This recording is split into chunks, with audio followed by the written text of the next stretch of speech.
Good morning, everyone. How are we doing? I didn't hear a good morning back. Good morning. Yes. And before we begin, can I get a yes for mental health? Yes. Can I get a yes for believing in yourself? Yes. And can I get a yes for truth over impression? Yes. Perfect. Thank you for that energy. This is what this talk is probably going to be about.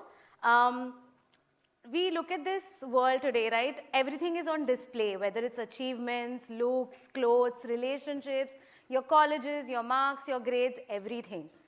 And even though this curated feed looks amazing, behind that, there is a quiet exhaustion, an invisible pressure.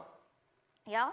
And today I'm going to take you into that world a little bit to tell you a few stories without revealing any identities about how or what happens in the therapy room. I'm a therapist, which means that I get a front row seat to people's most vulnerable, raw, and powerful moments as well. Yeah? And whether it's parents, teenagers, professionals, couples, sometimes families, sometimes corporate teams, we end up figuring out how to stay afloat in this world that is constantly so overwhelming, so much faster, and so much louder day by day. Yeah? Let me start with a story. I met this young girl, let's call her Tara. She came to me and we started working. When we first spoke, she told me, you know what, I think I'm pretending to be someone all the time and I don't know who I am anymore. Her life on the outside looked really perfect. Yeah? She had an amazing Instagram following. She had the most amazing group of friends, very supportive parents, decent grades, but something was still not feeling full within. And when we started exploring our sessions, we realized that she was carrying performance anxiety since class 8. And we started working on that. We kept the grades aside for a bit. And we thought we'll just unpack what is there behind this performance anxiety.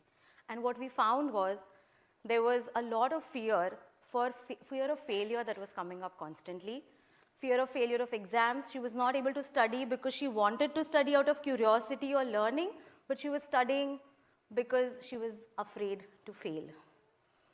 She felt like my life looks so amazing from the outside. Why should I burden anyone with this? Why should I open up to anyone? And my parents are so supportive. People have it worse. So she kept quiet for a long time. But what was really happening with her was she was crying in the bathroom a lot of times. She was not sleeping well. She was feeling lonely even when she was with her amazing group of friends. Even when she was on travel or vacation with her parents, she was not feeling like herself. We slowly started unpacking all of that. We just listened, we worked, and went to the root causes of those fear.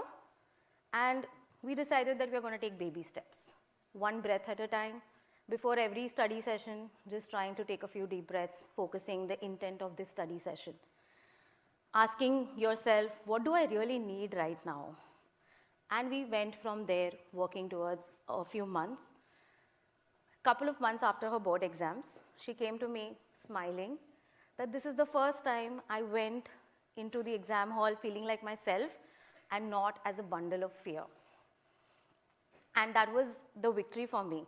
The grades were amazing. She got into a great college, but more than that, this was a victory for us when we spoke about it. So many of us feel like we are pretending sometimes. Can I see by a raise of hands? Maybe not all the time, but sometimes, yeah? And I want to tell you that it's okay to take a break sometimes before you reach the breaking point. It's okay to ask for help even if you're not completely crashing. It's okay to feel even if everything on the outside looks perfect. Yeah? Let's talk about another story. Let's call this young boy Veer. I met him when he was in his late teens. His parents approached me and they said, he's angry all the time, typical teenage behavior, teenage hormones. He's shutting the door loudly, locking himself up in his room. He stopped hanging out with his friends. He doesn't come out with us. We don't know what to do with him. We can't communicate with him. I then met Veer for the first time. When we started talking, it took a while for him to open up, I'm going to be honest. It was not like in the first session I got to know everything about him. When we started talking, After a point, he felt comfortable, he felt safe, and he opened up. He said, my girlfriend broke up with me, and I feel like I don't exist anymore. It was a class 11 heartbreak, which is so real, right? And he told me that he was typing his feelings into ChatGPT. He was getting all his answers. But he felt like, oh, maybe I'm talking to a textbook. I'm getting structured answers, but I'm ending up feeling even more lonely. That's when we started talking about not focusing on the grades because his grades were dropping at the time. We started focusing on who Veer is outside of his grades, what his heartbreak meant to him. What was it that the sadness that he was feeling of his heartbreak? Not trying to fix it or offer him solutions, but just listening. And that's what I tried to do with him. Over a period of time, we started working on one thing at a time. We started journaling. He picked up his guitar again, which he had not picked up for a while. He started hanging out with his friends again. He was smiling a little bit again with his parents on the dinner table, eating with them. His parents joined me for a session with him, not to tell him what to do or what not to do this time, but just to listen to him without judgment. And for the first time, they realized that his silence was not rebellion, but it was his pain of his heartbreak. Yeah. And through our work, over a period of time, Veer's grades got better. He got into a decent college, not the most reputed or prestigious college, but he was able to get into a college where he felt like he wanted to go. He chose a stream that was feeling passionate for him, and he was happy. He was feeling content. His parents walked up to me, post our work together, and told me that we thought we had completely lost him. We had completely lost him emotionally. He was not there at all with us, even when he was in the room. So thank you for helping us understand him. And Veer was like, thank you for helping me understand that ChatGPT may give me answers, but it's not going to sit with me in my sadness. Only a human being can do that. Do we agree? Yes? And that's what something I needed years ago when I was sitting in those seats in my late teens, trying to prepare for my final exams, choosing the most safe, predictable path for success. Yeah? And something was breaking inside because I knew this is not what I wanted, but I had spent so much time doing it, I didn't know how to get out of it. And I didn't know what to do if I got out of it. What am I going to do with my life? I was confused, but I did what most of us do at that time. I pushed through. And I had an okay life, but somebody to sit with my confusion, somebody to just hold me and tell me it's okay to be confused. You don't have to make all the choices and decisions today. It's still going to turn out okay.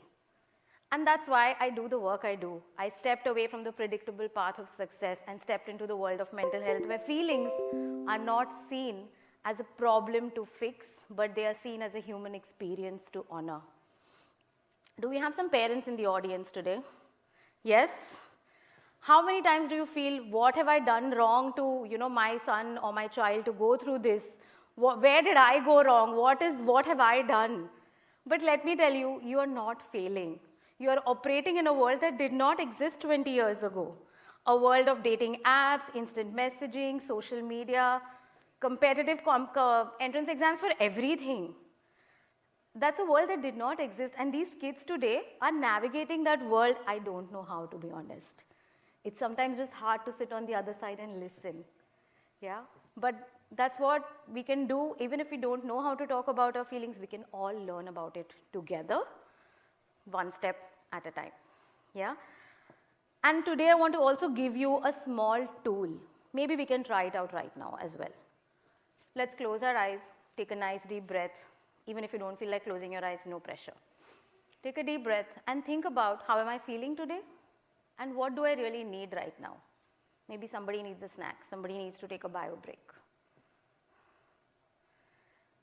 And once you've thought about that, who is that one person that you can talk to who will listen to you without judging you, without trying to fix it for you, without offering you a solution?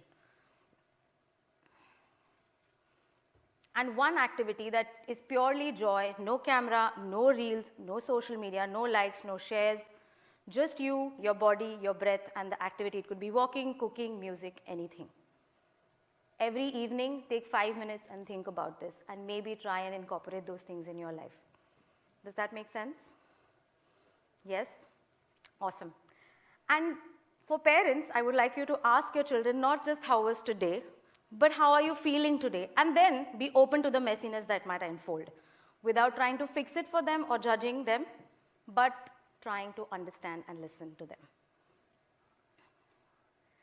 Today, we don't just need people who can succeed under pressure or perform under pressure, but we also need to have people who can pause when a pause is needed, who don't sacrifice their soul in the name of success, not just people with speed, but also people with depth and kindness and gentleness. Yes? And remember, you can do it all. You can have everything without sacrificing yourself, without abandoning your own needs, and still being yourself, still feeling all the feelings. And I'm going to ask you one question today. This is a question for reflection. You can think about it later. If your entire self-worth was not tied to your achievement or your success, would you live your life differently? Something to reflect upon. And before I end my talk today, my time is up, I want to again ask you, can I get a yes for mental health? Yes. Can I get a yes for not giving up on yourself? Yes. And can I get a yes to have the courage to be you? Yes. Thank you so much. Remember, you can do it all, and you can do it being you. Thank you so much.